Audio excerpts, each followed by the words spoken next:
Hello, you poor souls. You think you might want a Volvo 240. Well, let me tell you a few things about Volvo 240s. So, right here we've got my 1983 Volvo 245 GLT. So, if you're not familiar with Volvos, the way that they identify the numbers, I guess, is the first digits for the series, the second is for the number of doors, and the third, the first is for the series, the second one is for the number of cylinders, and the third one is for the number of doors. My bad. So this is a 200 series, so it's a 200, and then it's a 4-cylinder. It's a red block, it's a 2.1 liter, and then it's a 5-door. You have 1, 2, 3, 4, 5 in the back. So 5 being the station wagon.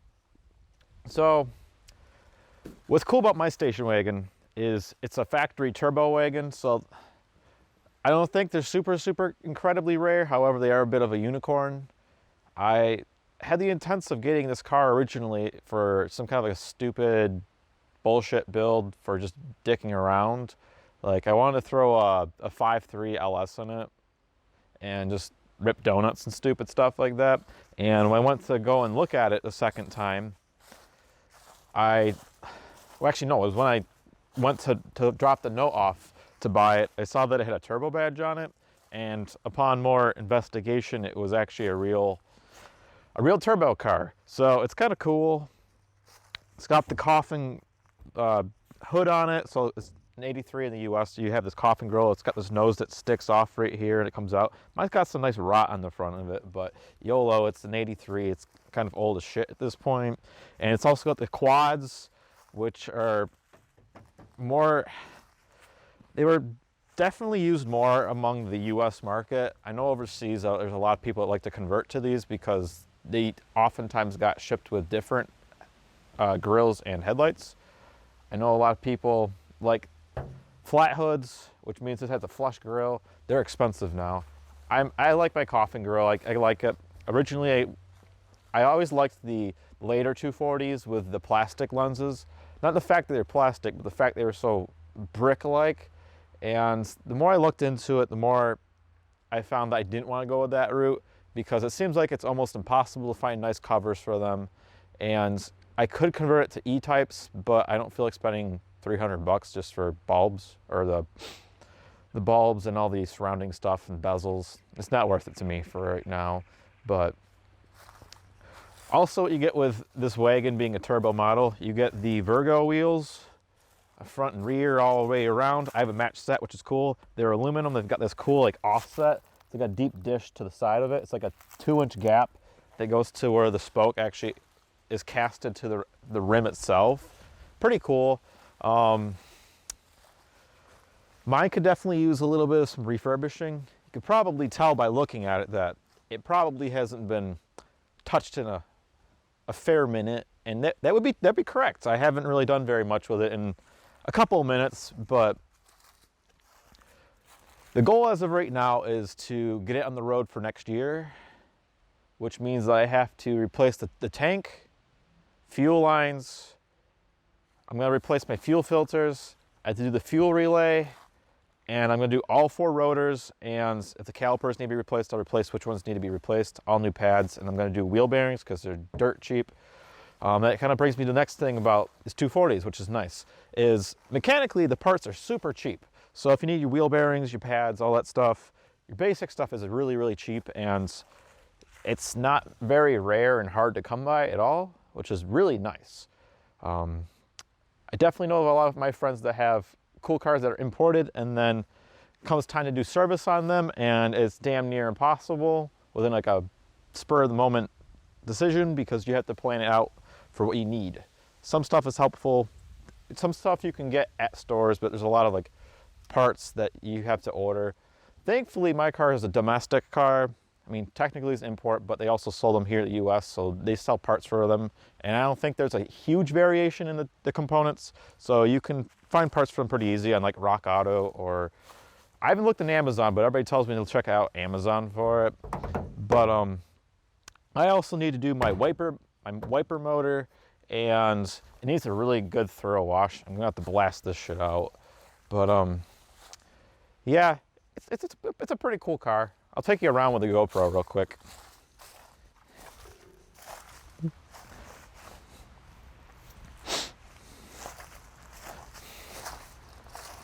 Alrighty, so one part of Volvos, which if you've never dealt with them before, it's kind of funny.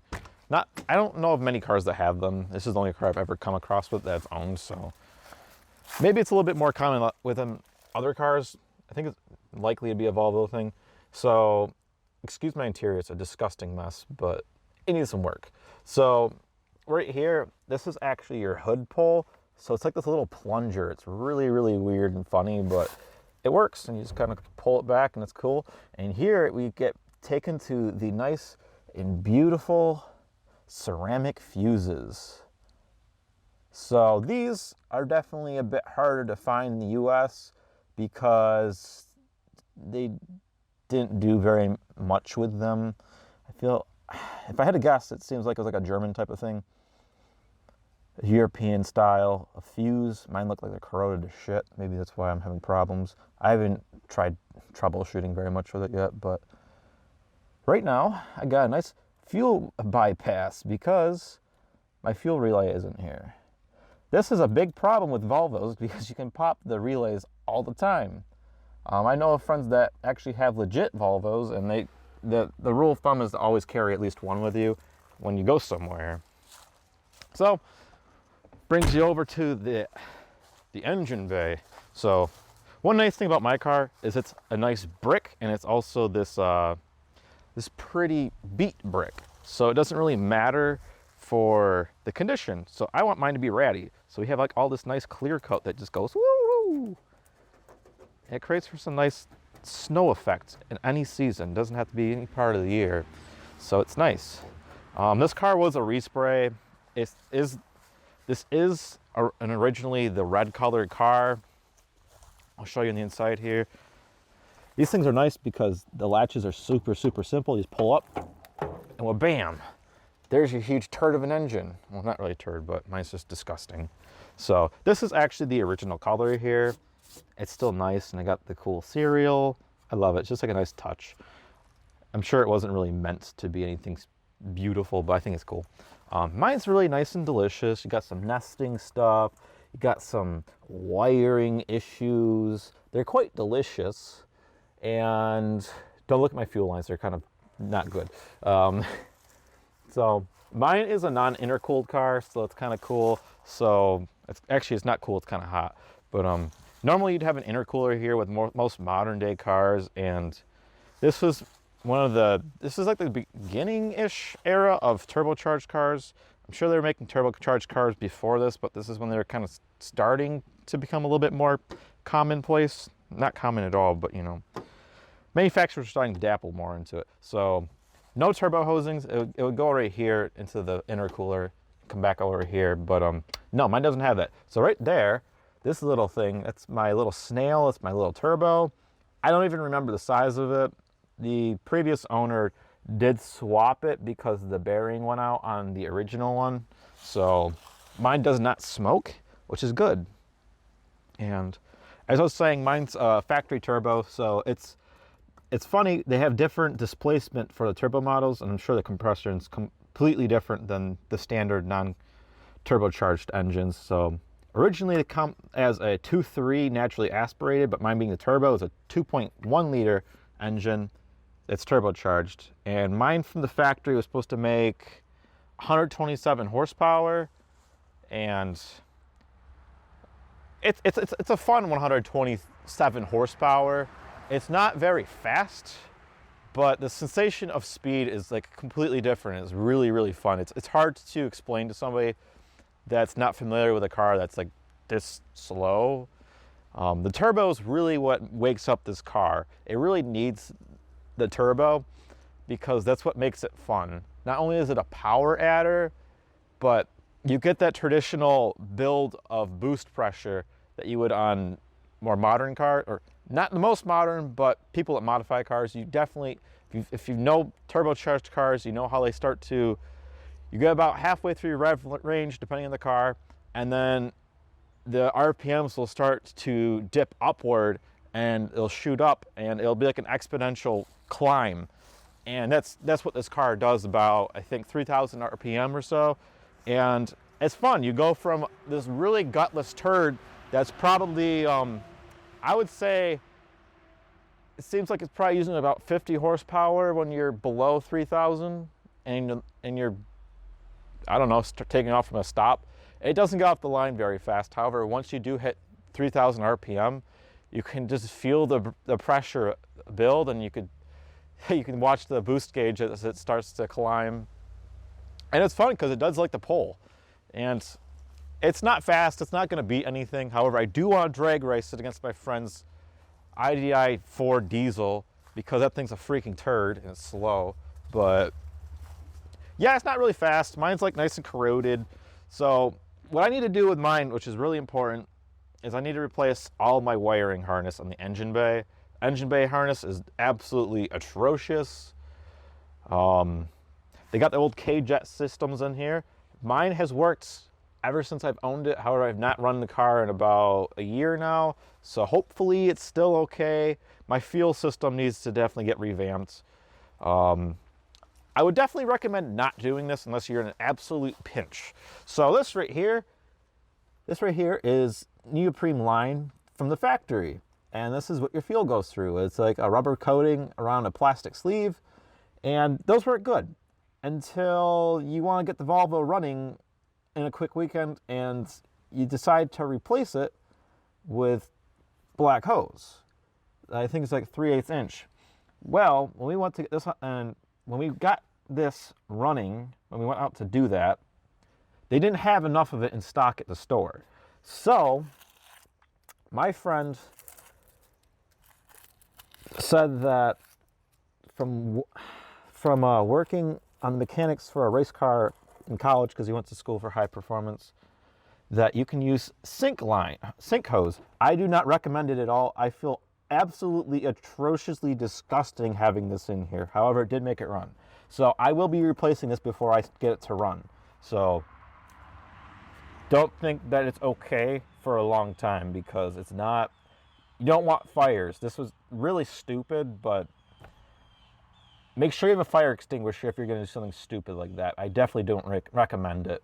So anyway, so want to check out all the things that are fun with Volvos? Okay, I'll start over from the top.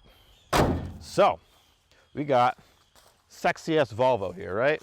Sexy, I think it is. Ugly, kind of, yeah. Understandably. So with mine, what's fun? Okay, so mine originally came from Oklahoma. Cool. You'd think it was a nice dry climate and it was in good shape because it was kept in a nice place like that. Well, mine came up to New York in '99 and it stayed in a barn for a little while, and okay, that's cool. Well, that got sold around, I don't know, maybe 2007 or so, and then it got used in New York. New York is really good for Rust Belt because it fucks shit up. So, nice place with Volvos is, you'll see, is this shit. There's a little bit of the hangly danglies right there. Well, that's apparently a very common place for these cars to rot out with a lot of these Volvos. I talked to the original owner before it got sold to the previous one, and he said there was a hole in the floor there. So, cool Volvo problems. And hey, do you like thick girls with big butt cheeks? Me neither. This one's just got a huge ass hole at the bottom of it. We got this cool lift gate. All my shit in here. Cool, cool, cool. This doesn't matter. My lift gate does not latch at all, period. So my latch has to get redone. This has got to get reconnected. I'm sure none of it works because the linkage is not even tied up. The last owner kind of fucked up this car a bit because he didn't take good care of it. And it brings us to our next fun thing. Woo-wee! Look at that delicious interior. You got the cool original headrests with the slots in it for 2x4s. Not really, but yeah, it's the original leather interior. This was the deluxe interior for the time, being the GLT was the Grand Lux, and it does not age for shit. It just exploded and it's disgusting. I had to rip off some stuff like this because it was just useless. I did actually vacuum it out and clean it out a bit. There's some more dirt in there for me using it. Previous owner took out the radio and stuff like that, so we have all this nice spaghetti wiring. I mean, they're all just a bunch of sockets, which is fine, but you know, that's not fun. I'm no electrician by any stretch of the means, so it's annoying. So one of the cool added benefits is I don't have any speakers with this car. All 4 of them were already removed. Actually, no, I get one in the back there. Cool, cool, cool. Speakers aren't really at the top of my worry for any of this shit, but like, you know, it's nice and delicious. I know for a fact that some of my seals are not so good in this car. So we'll take a look real quick. Look at this fun stuff. Ooh-wee! I gotta replace my seals pretty bad. And this is a super common place where the seals like to die. And I'm missing a nice large chunk. I really should have a tarp on this car right now so it doesn't get all messed up. This needs to get blown the hell out because this is just loaded with shit. These things are called wiper blades. They don't work. Not only are the blades just destroyed, the wiper motor in here is fucked up. Needs to get replaced. So here we have some more seals. A little nugget here is also missing. My friend imported one of these from Italy just last year, and it's in immaculate shape. And he still had to replace the seal because they're just really common to fail. I got all this nice, delicious added filth to it. Delicious. Cool little quirk. Open up the door, got this cool little flap. Got a hole in the middle of it, so it catches your fuel. If it gets spilled, it just goes down into the backside of the quarter. That's pretty cool. This right here, it's a fuel cap, and not unique to this car specifically, but you can throw it right in this little catch. So that's kind of handy, even though it doesn't have the latch or the string. It's okay, I think it's cool. Now let's put that shit back on. Good. Bam. So now it brings us to the interior. More seals, bad seals, bad seals. Could be better seals, failing seals, I'm sure of it. So here's my interior. Here's the old license plate that came on it. This side's a little bit better. The back seat's okay. It's not good. It's still got tears in it, but the front seats are completely annihilated. But I like the door cards on them. They're cool. Got the original luggage rack on it, so that's pretty cool. My handle's about ready to break. Also, a common thing for Volvos to fail. So I got my nice trusty manual.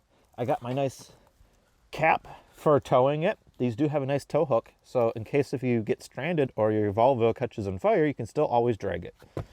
I got all this nice mess from the previous owner as well. Cool. I actually buttoned up a lot of this stuff. I have a nice cool glove box, if it'll even open, because I have not even bothered opening it in a while. Hey, look at that shit. Here, look, it's the fuel relay. I didn't even realize this was even still in the car. This is broken too. These are common to break too. That broken, this work, this blink, never used this shit. Cigarette later, cool. Look at the gauges on this thing though. I love the gauges. So you have your nice voltage gauge, your oil pressure gauge, that mine goes in and out, so I think the sender's probably bad. And I also have the sick ass turbo gauge that does freaking work, and I love it. And it doesn't really tell you very much useful other than when you're pulling boost and you have vacuum. So you have a clock. I don't even know if that even works. And I'll come back around to the other side. I'll give that a nice little slam. I'm gonna pop that hood in a second. But nice flat tires. Nice flat tires. Clear coat. I'm actually not bothered by this at all. I like it. Got this nice dent from somebody dropping something on it, or I think a tree branch did. Bring us back in here. Sick ass turbo logo on the sick ass steering wheel. Wipers on the right, turn signals on the left. I think that's the cruise control on it. I had cruise control, but I haven't ever bothered trying it. It's not hooked up. And for gauges, what you got is you got your tachometer here, you got your speedo, temperature, and your fuel. Fuel, I'm sure, does not work. My sending unit's probably fucked as the rest of the tank is. The temperature does work. It fluctuates quite a bit because I don't think I have enough coolant in here last time I ran it. Speedometer's fun because it bounces like old cars oftentimes do. It's got a sick-ass arm console. Cool, cool, cool. It's got the old seat belts, floor-mounted handbrake. Nice included spider. Hey, Spidey, hey, where you going? Nice genuine tears. Nice floppy crap. Nice eroded foam. So nice and soft. Got all this delicious hair that does not want to come off the seats. That's pretty rad. I like the seat belts in this car though. They're kind of cool. They got the crosses in the inside of them.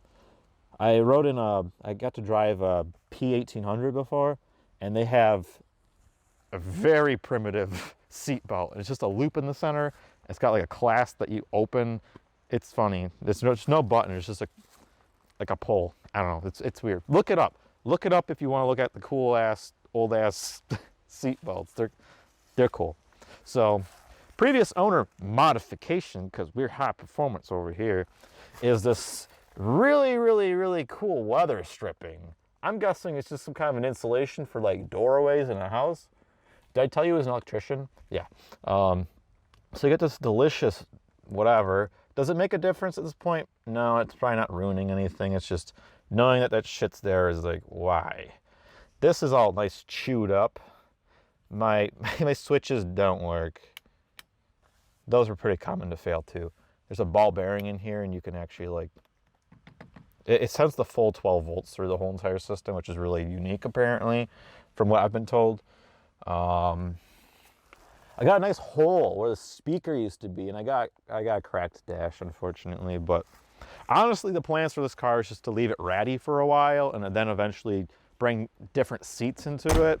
I'd like to keep it with the original tan in there because the tan's pretty nice. I love the look of like a bright red car with the tan interior. I love the combination personally. But here's all my shit in the back if I didn't show you already. I got some parts already for it. I just haven't really done enough with it yet. So this right here is my bump stop. This fell off my car.